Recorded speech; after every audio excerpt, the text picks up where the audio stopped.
चरण कमल के नीचे चरण रज, बाबा ने क्या कहा? अमी अमूरी में। कैसी जड़ी है? अमृत का कार्य है, अमृता प्रदान। प्रातः स्मरणीय पूज्य फलारी जी महाराज बैठे, जगत गुरु रामानंदाचार्य स्वामी बैठे हैं। कुछ बोलना भी ठीक नहीं है, इसलिए केवल अर्थ करता हूं, केवल अर्थ सुना रहा हूं। अमृत का केवल एक काम है, अमृता प्रदान करना। विष का काम है मार देना।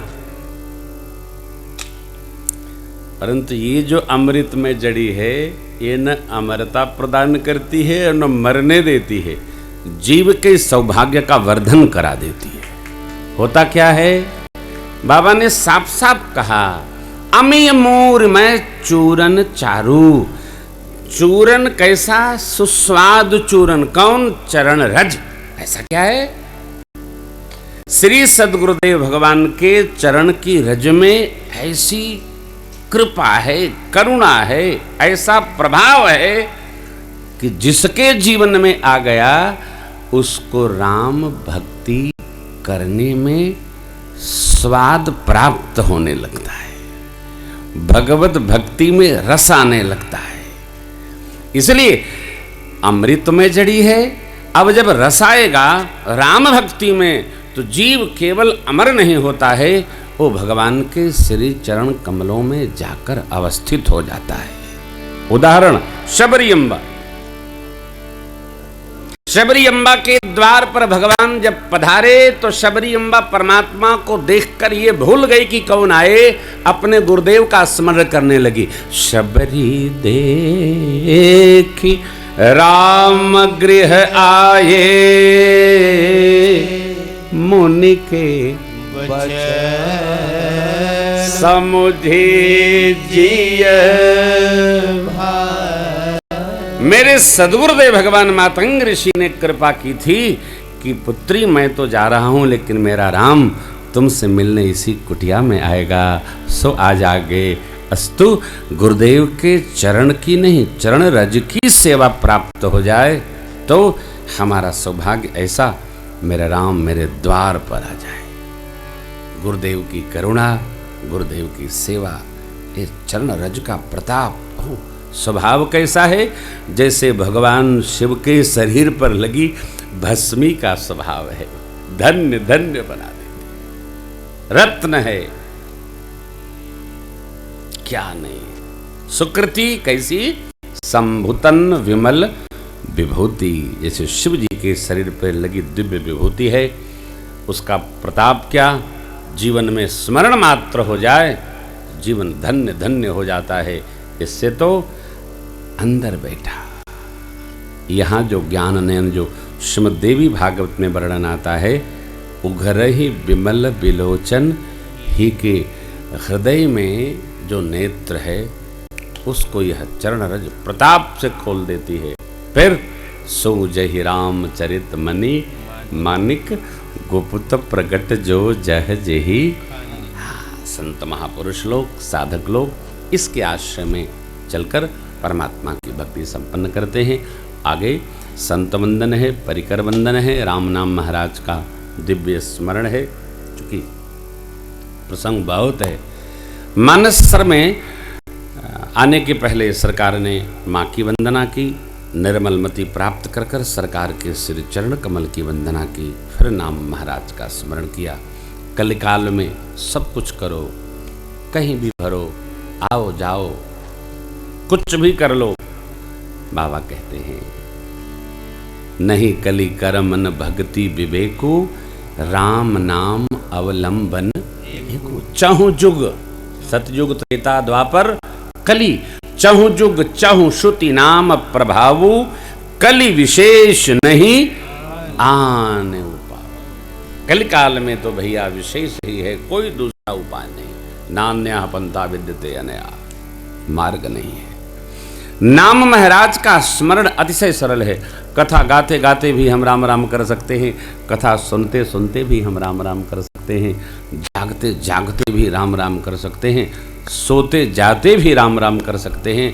कैसे भी कल्याण ही होगा। बाबा तो कहते हैं सपने में बर्राय के जामुक निकसत राम। कैसे भी निकले, राम राम कहीं जय जमुहाही, तिन हिन पाप पुंज समुहाही।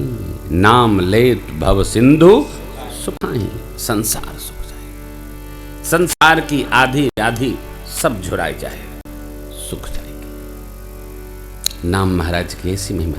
नाम महाराज अत्रि महाराज कहते हैं, कठिन काल मल कोस धर्मन ज्ञानन जोग जप, परिहरि सकल भरोस, राम ही भजहि ते चतुर नरा। कठिन काल मल कोस, कलयुग कठिन है। कैसे कठिन है?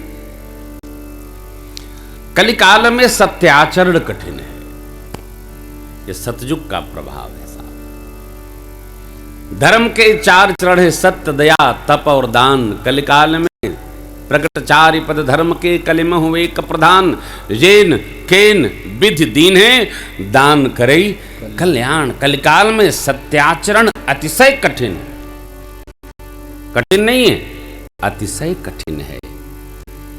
इसलिए स्मृतियों ने आज्ञा दी, जेन केन विधि दीन है, हेलो ले जा, यह दान फलत। श्रद्धा से आज शनि अमावस्या है, शनिश्चरी अमावस्या। आज का दान बहुते फलत है। जे कथा सुनत है आस्था से, सब दान जरूर करे। अन्न दान करो, जाड़ा है, वस्त्र दान करो। धन दान की इतनी महिमा नहीं है, अन्न जरूर दान करो। अन्न दान करो, वस्त्र दान करो। दान किसको करो? हमको कदापि न करना। जिसके पास नहीं है उसको दान करो। हमारे पास तो भंडार भरल बा। दान किसको फलता है? जो आवश्यक सामग्री चाहता है। चाहे जिसको दान न करो, पात्रता समझो, किसको दान करना है। दान कौन फलता है? अपने आचार्य से, पुरोहित जी से, सदगुरु जी से पूछो, हम का दान करें महाराज? यो दान करो। ज्ञान दान, कन्या दान, धन दान, जल दान, वस्त्र दान, भूमि दान, गौ दान, ये सब फलते हैं। लेकिन कैसे करो? ससंकल्प दान हमारे पक्ष में फलेगा। सभी नदियों के तट पर स्नान की आज वाहवाही है। हम लोग तो सरजू जले से स्नान कर लिए। शाम को सरजू मैया में डुबकी लगेगा। आना भी तो था। हाँ, रात को 1 बज गया था। तो मेरी आपसे प्रार्थना है, करो शनि अमावस्या, आनंद होगा। बढ़ने देखो आप, कठोर बात है। किसी ने मेरे से पूछा, महाराज ये क्या कारण है कि जितने बड़े लोग धरती पर हैं भारतवर्ष में, उनके घर में कोई मेहमान नहीं आता? मैंने कहा प्रश्न का उत्तर कठोर है, दूंगा नहीं, कथा में सुना दूंगा, आप सुन लेना। प्रश्न जिनका था वो मेरे बड़े प्रिय हैं, मैं आपको सुनाऊं। कलयुग में आदमी दाने नहीं करता है, खाली धरता है, भरता है। मैंने ये लाइव कथा के लिए आदरणीय बाबूजी को मना किया था कि लाइव मत करिए, गांव की कथा है, प्रातः काल लोग कहाँ काम रहता है, इतना काम है, छाटी पानी सानी गाय गोरू, कौन आएगा? नहीं महाराज, करब तो लईबे करब। लाख मना किए, न माने। धीरे धीरे लोग आई हैं, 12 बजे तक 1 बजे तक आई जाइए। गाँव है ना, हम गांव के रहने वाले, बहुत काम रहता है।